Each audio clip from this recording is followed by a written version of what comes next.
Assalamualaikum warahmatullahi wabarakatuh. Kami dari kelompok 6 ingin mempresentasikan hasil diskusi kami dengan mata kuliah Sistem Informasi Akuntansi, materi yang berjudul Siklus Pendapatan, yang beranggotakan yang pertama Arifan Fikri, yang kedua Debbie Perdana, yang ketiga M. Fajar Agustin, yang keempat Nadia Fitri. Siklus pendapatan, penjualan dan penerimaan kas. Siklus pendapatan atau revenue cycle adalah serangkaian aktivitas bisnis dan operasi pemrosesan informasi terkait yang terus-menerus dengan menyediakan barang dan jasa kepada pelanggan dan menerima kas sebagai pembayaran atas penjualan tersebut. Pertukaran informasi eksternal yang paling utama dari siklus ini adalah dengan pelanggan. Tujuan utama siklus pendapatan adalah menyediakan produk yang tepat di tempat yang tepat pada saat yang tepat untuk harga yang sesuai. Untuk mencapai tujuan tersebut, manajemen harus membuat keputusan-keputusan paling penting sebagai berikut, yaitu sampai sejauh mana produk dapat dan harus disesuaikan dengan kebutuhan dan keinginan pelanggan individu. Seberapa banyak persediaan yang harus dimiliki dan di mana persediaan tersebut harus ditempatkan. Bagaimana seharusnya barang dagang dikirim ke pelanggan? Haruskah perusahaan menjalankan fungsi pengiriman sendiri atau mengalihdayakan atau outsourcing ke pihak ketiga yang berspesialisasi dalam bidang logistik? Berapa harga optimal untuk setiap produk atau jasa? Haruskah kredit diperpanjang untuk pelanggan? Jika demikian, pernyataan kredit apa yang seharusnya ditawarkan? Seberapa banyak kredit yang dapat diperpanjang untuk setiap pelanggan? Bagaimana pembayaran pelanggan dapat diproses untuk memaksimalkan arus kas? Ada 4 aktivitas dasar pada siklus pendapatan. Yang pertama itu entry pesanan penjualan, kedua pengiriman, tiga penagihan, dan keempat penerimaan kas. Sistem informasi siklus pendapatan. Proses para pelanggan AOE dapat menempatkan pesanan secara langsung melalui internet. Selain itu, tenaga penjualan menggunakan laptop portable untuk memasukkan pesanan ketika menghubungi para pelanggan. Ancaman dan pengendalian. Ancaman pertama itu data induk yang tidak akurat atau tidak valid. Pengendalian integrasi pemrosesan data, pembatasan akses ke data induk, tinjauan atas keseluruhan perubahan terhadap data induk. Yang kedua itu pengungkapan yang tidak otorisasi atas informasi sensitif. Pengendaliannya itu dengan akses enkripsi. Ancaman yang ketiga itu kehilangan atau penghancuran data. Cara pengendaliannya itu backup dan prosedur pemulihan bencana. Yang keempat, kinerja buruk, yaitu dengan cara laporan manajerial. Yang kelima, pesanan yang tidak lengkap atau tidak akurat. Pengendaliannya itu dengan mengedit entry data, pembatasan akses ke data induk. Ancaman yang selanjutnya itu pesanan yang tidak valid, dengan cara pengendalian yaitu tanda tangan digital atau tanda tangan tertulis. Yang terakhir itu piutang yang tidak tertagih, yaitu batas kredit otoritas spesifik penuaan piutang. Ancaman dan pengendalian selanjutnya yaitu kehabisan stok atau kelebihan persediaan tidak valid. Dengan cara sistem pengendalian persediaan perpetual, pengguna kode batang atau barcode atau FID, pelatihan perhitungan fisik persediaan secara periodik, prediksi penjualan dan laporan aktivitas. Pengungkapan yang tidak diotorisasi atas informasi sensitif. Dengan pengendalian yaitu akses enkripsi. Yang ketiga yaitu kehilangan atau penghancuran data. Dengan backup dan prosedur pemulihan bencana. Memilih barang yang salah satu atau kuantitas yang salah. Dengan pengendalian teknologi kode batang dan FID, rekonsiliasi daftar pemakaian untuk detail pesanan penjualan. Kelima itu pencurian persediaan dengan pengendalian pembatasan akses fisik ke persediaan. Kesalahan pengiriman dengan cara pengendalian pembatasan akses fisik ke persediaan, dokumentasi seluruh transfer persediaan teknologi, pembunuhan kode batang, pengaturan fisik tersebut secara periodik, dan integrasi terhadap kuantitas tercepat. Kegagalan untuk menagih dengan pengendaliannya yaitu pemisahan fungsi penagihan dan pengiriman. Yang rekonsiliasi secara kredit atas kartu dengan pesanan penjualan, kartu pengambilan, dan dokumen pengiriman. Selanjutnya itu kesalahan penagihan. Ingat mengenali konfigurasi sistem untuk mengajukan data harga secara otomatis, pembatasan akses ke data induk harga, pengendalian edit, entry data, rekonsiliasi dokumen pengiriman. Yang terakhir itu kesalahan posttinggalan piutang, itu pengendalian entry data, rekonsiliasi total batch, pengiriman laporan bulanan kepada para pelanggan, rekonsiliasi buku pembantu piutang di buku besar umum. Perkenalkan, nama saya Najwa Fikri, nomor BP 19010026. Materi selanjutnya yaitu ancaman dari memo kredit yang tidak akurat atau tidak valid.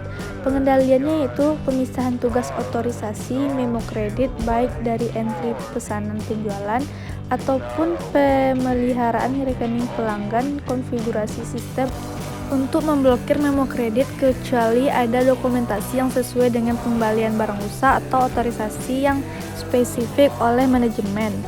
Ancaman yang kedua itu pencurian kas. Pengendaliannya itu pemisahan tugas penggunaan EFT, VD, dan peti uang untuk meminimalkan penanganan pembayaran pelanggan oleh pegawai. Persetujuan yang segera dan terbatas atas seluruh pengecekan pelanggan dan lain-lain. Ancaman yang ketiga yaitu masalah arus kas. Pengendaliannya yaitu pengaturan peti uang atau EFT atau kartu kredit, diskon atas pembayaran segera dari pelanggan, anggaran arus kas. Entry pesanan penjualan. Siklus pendapatan dimulai dengan menerima pesanan dari para pelanggan. Proses entry pesanan penjualan mengharuskan 3 langkah berikut ini. Yang pertama itu mengambil pesanan pelanggan, yang kedua itu mengecek dan menyetujui kredit pelanggan, yang ketiga mengecek ketersediaan persediaan. Mengambil pesanan pelanggan. Data pesanan pelanggan dicatat dalam sebuah dokumen pesanan penjualan, biasanya sebuah formulir elektronik. Cara lain bagi pelanggan adalah menggunakan elektronik data interchange atau EDI untuk mengirimkan pesanan secara elektronik dalam format yang kompatibel dengan sistem pemrosesan pesanan penjualan perusahaan. Yang kedua yaitu persetujuan kredit, yaitu batas kredit atau kredit limit adalah saldo rekening maksimum yang diizinkan manajemen untuk seseorang pelanggan berdasarkan sejarah kredit masa lalunya dan kemampuan untuk membayar. Jadi, untuk pelanggan yang sudah ada, persetujuan kredit hanya melibatkan pengecekan file induk pelanggan untuk memverifikasi adanya rekening, pengidentifikasi batas kredit pelanggan, dan memverifikasi bahwa jumlah dari pesanan plus saldo rekening terbaru tidak melebihi batasnya. Proses ini dapat dilakukan secara otomatis oleh sistem. Yang ketiga yaitu mengecek ketersediaan persediaan, yaitu tenaga penjualan juga perlu menentukan apakah persediaan cukup tersedia untuk mengisi pesanan sehingga para pelanggan dapat mengetahui tanggal pengiriman yang diharapkan. Selanjutnya pengiriman. Proses ini terdiri atas 2 langkah. Yang pertama memilih dan mengepak pesanan, yang kedua mengirim pesanan. Mengambil dan mengepak pesanan yaitu kartu pengambilan yang dibuat oleh proses entry pesanan penjualan akan memicu proses pengambilan dan pengepakan.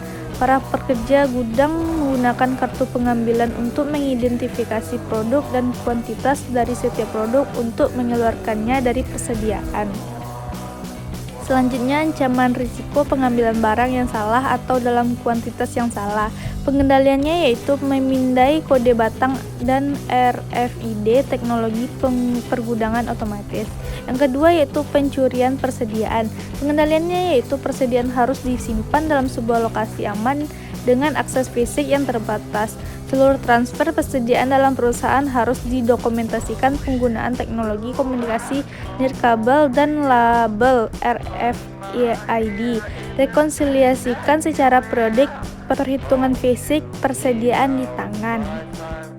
Selanjutnya mengirim pesanan, yaitu setelah dikeluarkan dari gudang, barang dikirimkan ke pelanggan setelah petugas menghitung barang yang dikirim dari gudang. Nomor pesanan penjualan, nomor barang, dan kuantitas dimasukkan menggunakan terminal online. Proses ini memperbarui kolom kuantitas di tangan dalam file induk persediaan. Proses ini juga menghasilkan sebuah slip pengepakan dan sebagai salinan dari bill of lading. Slip pengampakan atau packing slip mencantumkan kuantitas dan deskripsi setiap barang yang disertakan dalam pengiriman. Bill of lading atau konsemen adalah sebuah kontrak hukum yang menjelaskan tanggung jawab atas barang dalam transit. Baiklah, nama saya Debbie Perdana, BP 19010015 akan melanjutkan materi yang telah disajikan. Ancaman dari pengiriman pesanan, pencurian, pengendaliannya, rekonsiliasi yang teratur atas informasi mengenai pengiriman dengan pesanan penjualan. 2. Kesalahan pengiriman, pengendaliannya. Sistem RFID dapat menyediakan informasi secara real time mengenai status pengiriman sehingga dapat menyediakan informasi tambahan mengenai kemungkinan penundaan kode barang dan label RFID. Pengendalian entry, sistem ERP harus dikonfigurasi untuk memblokir jalur barang pada pesanan penjualan setelah dokumen pengiriman dicetak. Selanjutnya, penagihan faktur. Penagihan yang akurat dan tepat waktu untuk barang yang dikirim sangat penting. Aktivitas yang terlibat hanyalah sebuah informasi yang memproses aktivitas yang mengemas ulang dan meringkas informasi dari entry pesanan penjualan dan aktivitas pengiriman. Aktivitas ini memerlukan informasi dari Departemen Pengiriman yang mengidentifikasi barang dan kuantitas yang dikirim dan informasi mengenai harga dan persyaratan penjualan khusus dari Departemen Penjualan. Sebuah sistem akuntansi yang didesain dengan baik dapat mengeliminasi seluruh kebutuhan untuk membuat dan menyimpan faktur, setidaknya dengan pelanggan yang memiliki sistem yang sudah canggih. Selanjutnya, ancaman dari penagihan. 1. Kegagalan penagihan. Pengendaliannya, pemisahan fungsi pengiriman dan penagihan dokumen pengiriman dengan faktur penjualan untuk menghasilkan laporan pengiriman yang fakturnya belum dibuat. 2. Kesalahan penagihan, memiliki sistem yang memuat data yang tepat dari file induk harga, membatasi kemampuan dari pegawai untuk membuat perubahan data tersebut. Selanjutnya, pemeliharaan piutang. Fungsi bagian piutang yang melapor kepada kontroler menjalankan dua tugas utama, yaitu menggunakan informasi dalam faktur penjualan untuk mendebit rekening pelanggan dan berikutnya mengedit rekening tersebut ketika pembayaran diterima. Sebagai contoh, lihatlah gambar di bawah ini. Selanjutnya, dua cara dasar untuk memelihara piutang adalah metode faktur terbuka dan saldo maju. Dalam metode faktur terbuka atau open invoice method, pelanggan biasanya membayar berdasarkan setiap faktur. Biasanya, dua salinan faktur dikirim ke pelanggan yang diminta untuk mengembalikan satu salinan dengan pembayaran. Salinan ini adalah dokumen yang dapat dikembalikan kembali atau turnout dokumen yang disebut sebagai nota pengiriman uang. Pembayaran dari pelanggan kemudian diterapkan dengan faktor-faktor tertentu atau sebaliknya. Dalam metode saldo maju atau branch forward method, para pelanggan biasanya membayar berdasarkan jumlah yang ditunjukkan dalam laporan bulanan, bukannya berdasarkan pada setiap faktur. Laporan bulanan atau multi statement mencantumkan seluruh transaksi, termasuk penjualan dan pembayaran yang terjadi selama sebulan yang lalu dan informasi atas saldo piutang terakhir pelanggan. Assalamualaikum warahmatullahi wabarakatuh. Baiklah, saya akan menjelaskan materi selanjutnya. Pertama, ada ancaman dan pengendalian. Ancaman pertama, ada kesalahan dalam memelihara rekening pelanggan. Pengendalian, pengecekan edit entry data total batch dapat menyediakan sarana tambahan untuk mendeteksi kesalahan posting, mengirimkan laporan ke rekening bulanan kepada setiap pelanggan, memverifikasi akurasi pembaruan terhadap piutang yang terdapat di rekonsiliasi catatan piutang buku besar, membantu dengan buku besar umum. Yang keduanya, ancamannya menerbitkan memo kredit untuk menghapus saldo rekening untuk seseorang teman atau untuk menutupi pencurian kas atau kesediaan. Pengendalian kedua, pemisahan tugas yang tepat. Sistem ERP harus dikonfigurasikan untuk memblokir memo kredit yang tidak ada di dokumen tervalidasi yang barang tersebut telah diretur oleh pelanggan. Yang selanjutnya itu penerimaan kas.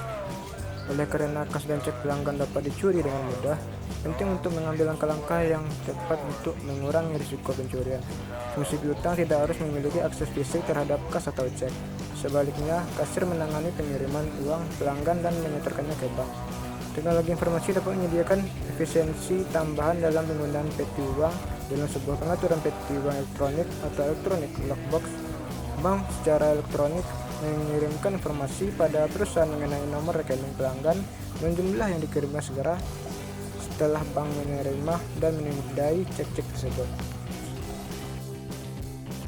Selanjutnya yaitu pencurian kas. Pertama, pemisahan tugas orang yang menangani atau restoran.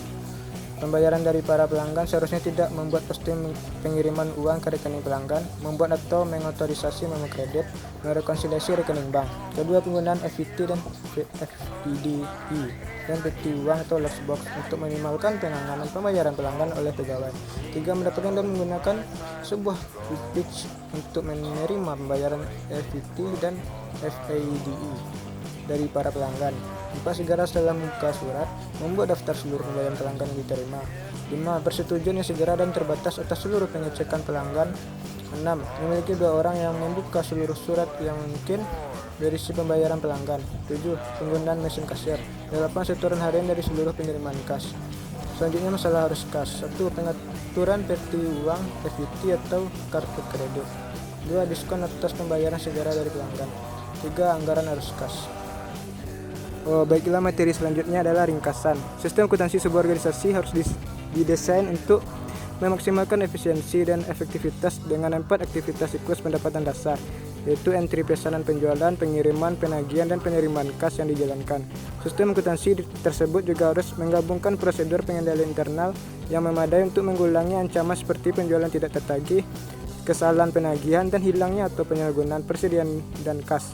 Prosedur pengendalian juga diperlukan untuk memastikan bahwa informasi yang disediakan untuk pembuatan keputusan akurat dan lengkap. Pada akhirnya, untuk memfasilitasi pembuatan keputusan strategis, sistem akuntansi harus didesain untuk mengakomodasi integrasi atas data yang dihasilkan secara internal dengan data dari sumber eksternal.